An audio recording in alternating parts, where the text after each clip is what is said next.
स्वामींची सेवा करून ही अडचणीच अडचणी या प्रश्नाचं उत्तर घेऊन मी वैष्णवी तुमचं आपल्या चॅनलमध्ये मनापासून स्वागत करते। तुमचा आजचा दिवस खरंच खूप शुभ जावो ही मी स्वामींचरणी प्रार्थना करते आणि आजच्या व्हिडिओला सुरुवात करते। पहिल्यांदा माझ्या चॅनलवर आला असाल तर चॅनलला नक्की सबस्क्राइब करा, लाईक करा, कमेंटमध्ये स्वामींची प्रचिती जर तुम्हाला आली असेल ते सुद्धा कमेंटमध्ये नक्की सांगा। चला मग आपण व्हिडिओला सुरुवात करूया। सगळ्यात आधी तुम्हा सगळ्यांना श्री स्वामी समर्थ। महत्त्वाची गोष्ट की स्वामींची सेवा करून ही अडचणीच अडचणी असं ज्यावेळेस आपल्याला वाटायला लागतं त्यावेळेस आपल्या मनामध्ये एक प्रश्न निर्माण होतो की मी स्वामींची सेवा एवढी केली, स्वामींचे पारायण माझ्या घरामध्ये केले, गुरुचरित्राचं पारायण असेल, स्वामी चरित्राचं पारायण असेल, त्याचबरोबर मी स्वामी केंद्रामध्ये मठामध्ये आरतीच्या वेळेस मी म्हणजे आरत्याला त्या ठिकाणी पोहोचले, म्हणजे मी स्वामींच्या आरत्या सुद्धा केली, तरी सुद्धा माझा अनुभव काही नाही, मला अनुभव स्वामींनी काही दिलेला नाही, तरी सुद्धा माझ्या ज्या अडचणी होत्या त्याच्यापेक्षा जास्त अडचणी वाढायला सुरुवात झाली। असं का असं आपल्याला वाटायला लागतं, म्हणजे आपले जी स्वामींवर विश्वास होता, जी श्रद्धा होती ती कमी व्हायला सुरुवात होते।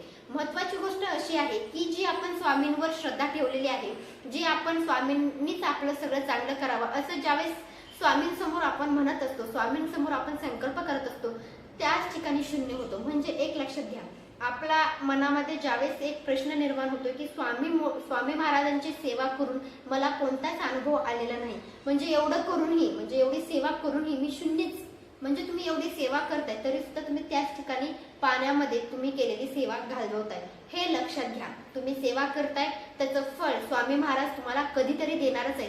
कोणाला लवकर देतात, कोणाला उशिरा देतात। खूप जणांचं असं असतं, खूप सेवा करतात, देवाच्या पूर्ण उठत सुद्धा नाही तरी सुद्धा त्याला प्रचिती स्वामी महाराज देत नाहीत, पण फक्त श्री स्वामी समर्थ असं सुद्धा नाव घेणारे आहेत त्यांना स्वामी महाराज लवकर प्रचिती देतात, अनुभव देतात। किंवा खूप जण असे आहेत की फक्त मठामध्ये जातात, त्यांना मुजरा करतात आणि घरी निघून येतात, जास्त काही करत नाहीत, तरी सुद्धा स्वामी महाराज त्यांना अनुभव देतात। खूप जणांसोबत असं झालेलं आहे। पण आपल्या बाबतीत असं होतं की इतकं आपण करतो, स्वामी महाराजांचं सतत नामस्मरण करतो, सतत आपल्या घरामध्ये आपण तेच वातावरण ठेवण्याचा प्रयत्न करत असतो, श्री स्वामी समर्थ, श्री स्वामी समर्थ।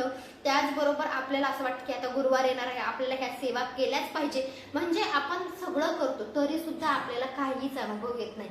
म्हणजे खूप जणांसोबत असं झालेलं आहे, खूप जण सेवा करतात आणि स्वामी महाराजांनी अनुभव दिलेला नाही म्हणून स्वामींची सेवा मधूनच सोडून देतात। एक घ्या, स्वामी महाराजांना आपण गुरु मानलेला आहे, ते राजाधिराज आहेत, योगीराज आहेत, ब्रह्मांड नायक आहेत, म्हणून आपण त्यांची सेवा करतो। आपल्याला कोणीतरी म्हटलेलं असतं की तुम्ही सेवा करा, तुमचं चांगलं होईल, पण आपल्या अडचणी वाढायला लागतात म्हणून आपण स्वामींची सेवा थांबवतो, स्वामींची सेवा करणं बंद करतो।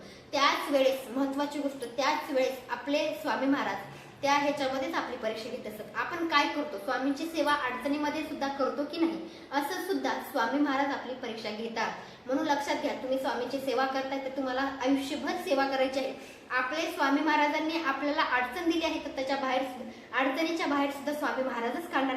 ही गोष्ट मनामध्ये जर तुम्ही ठेवली, ही गोष्ट जर तुम्ही तुमच्या ही जर गोष्ट लक्षात ठेवली की स्वामी महाराजच अडचणीतून आपल्याला बाहेर काढणार आहेत, असं जर तुम्ही ठामपणे आपल्या मनाला सांगितलं तर स्वामी महाराज नक्की तुम्हाला अडचणीतून बाहेर काढणार आहेत। पण ज्यावेळेस तुम्ही स्वामी महाराजांवर अविश्वास दाखवायला लागतात, ज्यावेळेस तुम्हाला असं वाटतं की स्वामी महाराज आपल्यासाठी काहीच करत नाहीत, त्यावेळेस आपलं मन आणखी त्यांच्याबद्दल अविश्वास निर्माण करायला सुरुवात करतं।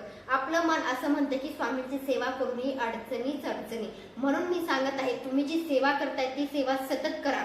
स्वामींना असं प्रश्न करू नका की तुमची एवढी सेवा केली, मी एवढं तुम्हाला मागते तरी सुद्धा तुम्ही मला काही प्रचिती दिली नाही, काही अनुभव दिले नाही, पण जे फक्त नामस्मरण करतात, फक्त श्री स्वामी समर्थ म्हणतात तरी सुद्धा तुम्ही त्यांना अनुभव देताय।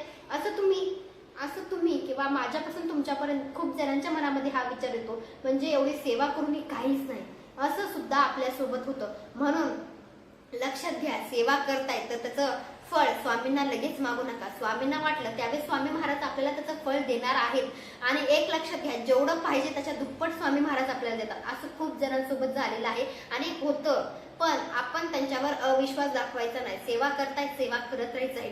जितक्या दिवस आपल्याला जमेल, जितक्या दिवस आपण आहोत तवरच आपल्याला स्वामी महाराजांची सेवा करायची, जेवढी जमेल तेवढी। फक्त नामस्मरण करा, काही होत नाही, फक्त त्यांच्याकडून आपल्याला काहीतरी त्यांनी द्यायला पाहिजे या गोष्टीचाच विचार करून जर तुम्ही सेवा करताय, तुम्ही या गोष्टीचा विचार करूनच तुम्ही नामस्मरण करताय तर हे चुकीचं आहे। म्हणजे याचं उत्तर म्हणजे याचा प्रश्न ते तुमच्याच मनामध्ये मनामध्ये स्वतःहून तुम्ही प्रश्न आणलेला आहे की स्वामी महाराजांची सेवा केली तरच फळ भेटणार आहे, असं काही नाही. तुमचं जे पाप आहे, पुण्य आहे, त्याचबरोबर आपण कसं वागतो, आपण दुसऱ्यांसोबत कसं वागतो, दुसऱ्यांना कोणत्या भावनेने किंवा कसं बघतो, याच्यावर सुद्धा स्वामी महाराज आपली साथ देत असतात. म्हणून लक्षात घ्या, आपण एखाद्याबद्दल वाईट विचार करतोय ते सुद्धा स्वामी महाराजांना कळत आहे.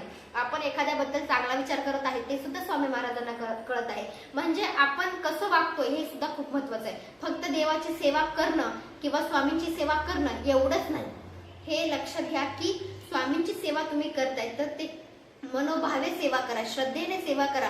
एक महत्वाची गोष्ट मी तुम्हाला सांगितलं आहे की आपल्याला जर कोणती अडचण आली त्याच्या बाहेर आपले स्वामी महाराजच काढतात. आणि खूप जणांसोबत नाही, माझ्यापासून तुमच्यापर्यंत खूप जणांसोबत असं झालंय की जी अडचण आपल्याला आली आहे त्याला आपण ठामपणे अडचणीला मात करायचं आहे की हा, स्वामी महाराज माझ्या पाठीमागे आहेत, स्वामी महाराज माझी साथ देणार आहेत आणि जी अडचण आहे ती अडचण लगेचच्या लगे निघून जाणार आहे. आपली अडचण जर आली, स्वामी महाराजांना हात जोडायचे, स्वामी महाराज ह्या अडचणीतून तुम्हीच बाहेर काढा, तुमच्याशिवाय मला कोण आहे, असं म्हणून आपल्याला स्वामी महाराजांकडेच जायचं आहे. आणि स्वामींकडूनच आपल्याला त्या अडचणीतून बाहेर काढण्याची शक्ती स्वामी महाराजांकडून घ्यायची आहे. एवढंच आपल्याला करायचंय, दुसरं काही करायचं नाही. आपल्याला कधीच एवढी सेवा मी केली असा प्रश्न स्वामी महाराजांना करायचा नाही. स्वामींची सेवा करून अनुभव नाही, प्रचिती नाही असं सुद्धा तुम्हाला म्हणायचं नाही. आणि ज्यांनी स्वामींची सेवा म्हणजे मधून सोडली आहे त्यांनी स्वामींची सेवा करायला सुरुवात करा. असं काही नाही तुम्ही सेवा करताय म्हणून तुम्हाला अडचणी आहेत असं काही नाही. स्वामी आपले परीक्षा घेत असतील असं समजून तुम्हाला आणखी सेवा करायची आहे. आणखी त्यांना म्हणायचं की तुम्हीच अडचण आणले, तुम्हीच अडचणीतून बाहेर काढायचंय असं म्हणून स्वामींची सेवा प्रत्येक दिवशी आणखी वाढवायची आहे. जेवढं जमेल तेवढं नामस्मरण तुम्हाला करायचंय. एक गोष्ट की लगेचच्या लगेच स्वामींनी आपल्याला अनुभव द्यावं असं सुद्धा आपल्याला वाटावं, असं सुद्धा म्हणजे मनाला वाटावं असं सुद्धा वागायचं नाहीये. त्यांना वाटलं त्यावेळेस तुम्हाला ते अनुभव देणार आहेत. आणि एखादी गोष्ट जर चांगली झाली तर आपल्याला आपल्या मनाला पण ठामपणे सांगायचं की हा, जे चांगलं झालंय ते फक्त स्वामी महाराजांमुळे.